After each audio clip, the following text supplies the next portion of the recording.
आज US Israel के Iran पर किए गए संयुक्त हमले को लेकर एआईएमआईएम के अध्यक्ष असदुद्दीन ओवैसी ने केंद्र सरकार से कड़े सवाल किए। पूछा कि क्या प्रधानमंत्री नरेंद्र मोदी को इजराइल की तरफ से बताया गया था कि वो ईरान पर हमला करने वाला है? अगर नहीं तो ये भारत के साथ एक बहुत बड़ा धोखा है। एआईएमआईएम अध्यक्ष असदुद्दीन ओवैसी ने वहां पर रह रहे भारतीय नागरिकों को लेकर भी चिंता जताई। आइए सुनते हैं क्या एआईएमआईएम अध्यक्ष असदुद्दीन ओवैसी ने कहा। देखिए, सबसे बड़ी बात यह है कि देश के प्रधानमंत्री वजीर आजम का जो इजराइल का दौरा था वो बड़ा अनटाइमली था और वजीर आजम नरेंद्र मोदी को अपने एडवाइजर से सवाल करना चाहिए कि क्या ये सही वक्त था इजराइल का दौरा करने के लिए। अगर वजीर आजम का एयरक्राफ्ट मिड एयर में होता और इस तरह का हमला होता तो फिर इसका जिम्मेदार कौन होते?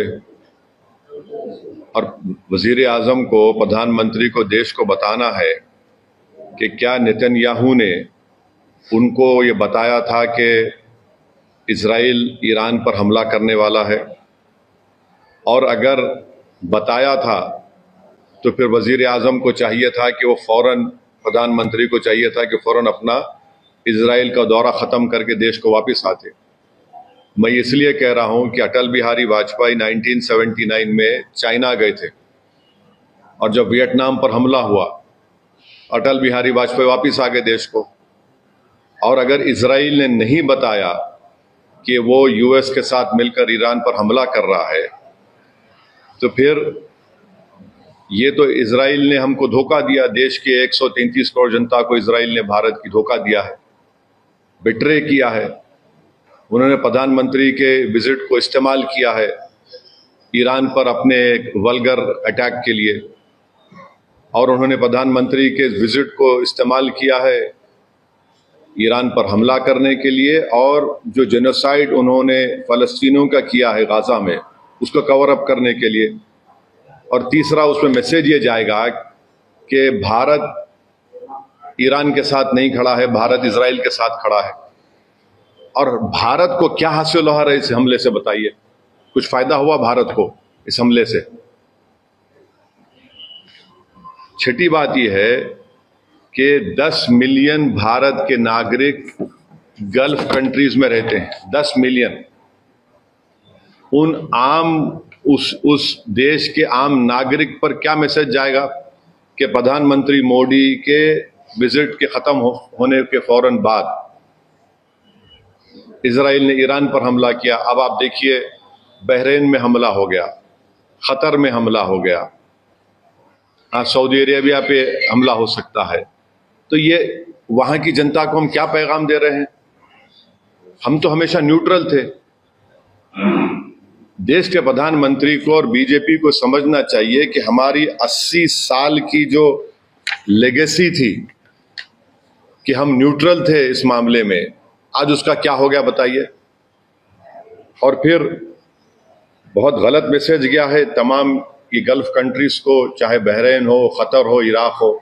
और हम जानते हैं कि कतर होस्ट कर रहा था कि सीज फायर हो गाजा में, इजराइल ने वहां पर हमला कर दिया, बॉम्बिंग की।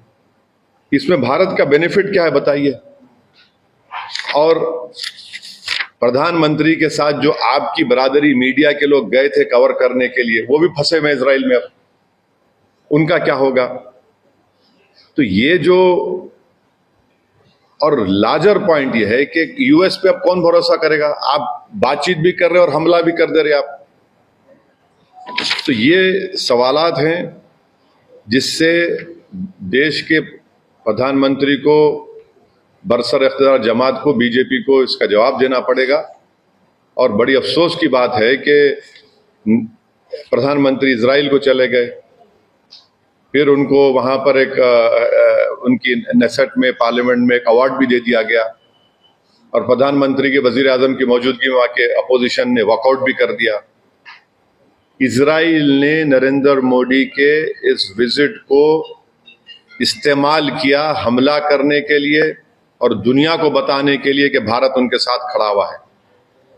बल्कि ये बेट्रेयल है हम पूछना चाह रहे हैं बीजेपी और देश के प्रधानमंत्री और उनके सरकार से कि क्या नेतन्याहू ने हमको बताया था प्रधानमंत्री को? अरे बताया तो प्रधानमंत्री को निकल क्या देना चाहिए, जिस तरह वाजपेयी ने किया था 79 में। और अगर नहीं बताया तो फिर इजराइल ने इस्तेमाल किया हम लोगों को। ये बड़ी तकलीफ दे बात है। तो ये मुझे अब तक इसी पर यही कहना है। हम उम्मीद करते हैं कि जो 50,000 अभी भी भारत के नागरिक ईरान में है और 10,000 इजराइल में है, उनको वापस लाया जाए। सिर्फ एडवाइजर इशू कर दिया आप बताइए, प्रधानमंत्री गए हैं वहां, 10,000 अभी भारत के नागरिक इजराइल में है, 50,000 अभी ईरान में है, 10 मिलियन पूरे जीसीसी कंट्रीज में है। किसको नुकसान होगा बताइए इससे? ये हमारे 10 मिलियन भारत के नागरिक अपने गाढ़े खून पसीने की कमाई भारत को भी जाते हैं फॉरेन एक्सचेंज के तौर पर। नेशनल इंटरेस्ट क्या सर्व हमारा बताइए प्रधानमंत्री के जाने के बाद? ये हमारे सवालात हैं। Thank you very much. Camera person Krishna के साथ अब्दुल बशीर, हैदराबाद।